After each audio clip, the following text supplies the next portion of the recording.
School व नवोदय विद्यालय में जो बेस्ट टीचर अवार्ड जिनको मिला श्रीमान विनोद कुमार गोरखपुर से, कहाँ हैं? एक बार जरा आइए मेरे पास, आप हिम्मत ना हारें, आप जैसे युवाओं की हमें आवश्यकता है। तो श्रीमान विनोद कुमार शर्मा जी भी आज यहाँ पर मौजूद हैं और मैं पाठशाला प्रांगण को इसके लिए एक बार और धन्यवाद करूंगा कि आपने इस प्रकार के शिक्षक का भी मुझे दर्शन करवाया। ये एक ऐसे प्रिय बच्चों, ये ऐसे शिक्षक हैं कि सैनिक स्कूल व नवोदय विद्यालय में 100 से ज्यादा बच्चों का चयन इन्होंने करवाने का निःशुल्क कार्य किया। प्यारी बहनों और उपस्थित शिक्षक समूह हैं, जितने भी विद्या प्रेमी शिक्षक यहाँ पर खड़े हैं, आप सबकी जो तपस्या वो भी मैं समझता हूँ कि अभूतपूर्व होगी और आप सबके अंदर भी कोई ना कोई एक प्रतिभा होगी। आप सबके अंदर भी एक नई टीस, एक नई टकटकी लगा करके कार्य करने की प्रेरणा और उत्क्रांति अभियानार्थ शक्ति का सशक्तिकरण होगा और होना ही चाहिए। इस आपके बीच में से ही इस सशक्तिकरण की नवीन चेतना के रूप में हमारे विनोद कुमार शर्मा जी ने एचएससी में लगभग 80 से ज्यादा सरकारी नौकरियां बच्चों को निःशुल्क पढ़ाकर नौकरी दिलवाने का काम किया, उनके जीवन को संबल देने का काम किया।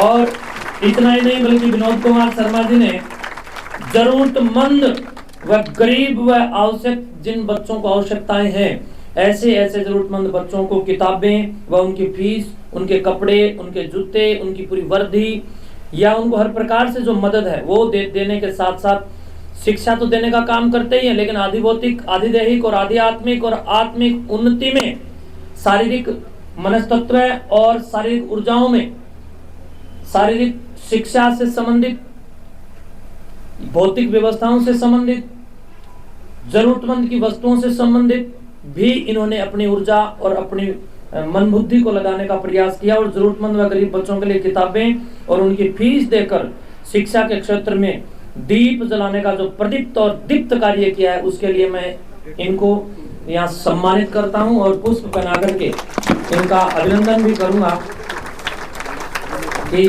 आप जैसे ये टूटी हुई माला तो आपके लिए ठीक नहीं, फिर भी मैं ऊपर टोपी पे डाल देता हूँ। हाँ चलो, चरणों में गिरी, अच्छी बात है। और मैं कंजूस नहीं हूँ कि एक माला पहनाऊं, लेकिन मेरे सामने एक माला थी, वरना मैं आपका पूरा गला जो है ना पुष्पाच्छादित कर देता।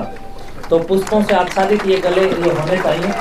तो इनके साथ साथ श्रीमान नवीन कुमार जी मेरे पास गए और इन्होंने इस कार्यक्रम की जो चर्चा की, और जब मुझे इस कार्यक्रम का पता चला तो मैंने कहा मैं बिल्कुल आऊंगा, और मैं लगभग 1000 किलोमीटर से चल करके इस कार्यक्रम के लिए आया। प्रयागराज कुंभ में मेरी ड्यूटी लगी हुई थी, मैं वहाँ साधु संतों की सेवा में था और वहाँ पर जितने भी यहाँ से पूरे देश से जितने श्रद्धालु जा रहे हैं उन सब की हम लोग वहाँ पर सेवा कर रहे थे और उसीलिए हम लोग पिछले दिनों से वहाँ गए हुए थे। लेकिन इस कार्यक्रम में मुझे आना था तो सारी रात सफर में चल करके हम लोग आए, लगभग 12, 13, 14 घंटे हम गाड़ी में सफर करके पूरे शारीरिक थकान के साथ लेकिन आत्मिक संबल के साथ मैं आपके बीच में आया हूँ। और आप लोगों के बीच में इसलिए भी आया हूं क्योंकि रामानुजन को मैंने पढ़ा है। आपकी उम्र में वो रामानुजन ने कितना सौहार्द स्थापित किया, कितनी मेहनत उन्होंने की, और आपके विद्यालय, पाठशाला विद्यालय के जो शिक्षक हैं उनमें भी मैंने वही टीच देखी। तो इसलिए मैं अपने आप को रोक नहीं पाया और मैं आया, और आप सब ने मुझे इतना जो प्रेम से जो मान सम्मान दिया उसके लिए मैं आपका आभारी रहूंगा। और बहुत बहुत शुभकामनाएं देते हुए समय का जो एक दायरा है उस समय के दायरे में रहते हुए आगे के मेरे आज कई प्रोग्राम हैं, तो आप लोगों से आज इतना ही। फिर कभी मिलेंगे किसी नई शक्ति के साथ, किसी नई ऊर्जा के साथ, किसी नई सब्जेक्ट के साथ,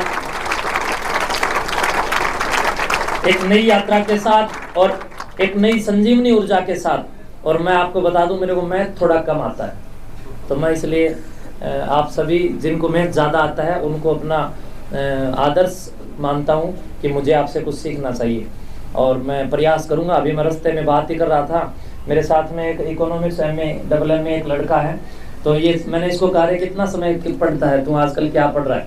बोला जी मैं मैथ पढ़ रहा हूँ। मैंने कहा फिर मेरे कोई काम का नहीं तू। बोला जी कैसे? मैंने कहा अभी मैथ में तो मेरा हाथ तंग है, और मैं तो मास्टर जी से भी कह रहा था मेरा मैथ में थोड़ा हाथ तंग है, बाकी और तो हम ऑलराउंडर हैं।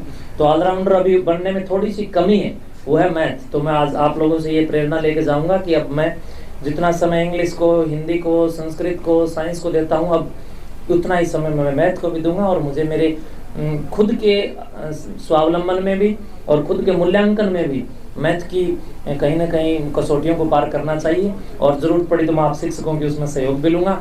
और एक शिष्य जिस प्रकार सीखता है, ऐसे सीखने की मुझे बहुत ललक रहती है, बड़ी जिज्ञासा रहती है। तो ज़रूरत पड़ी तो मैं सीखूँ भी आप लोगों से। और बहुत बहुत शुभकामनाएं सभी को। धन्यवाद। हाँ, एक बार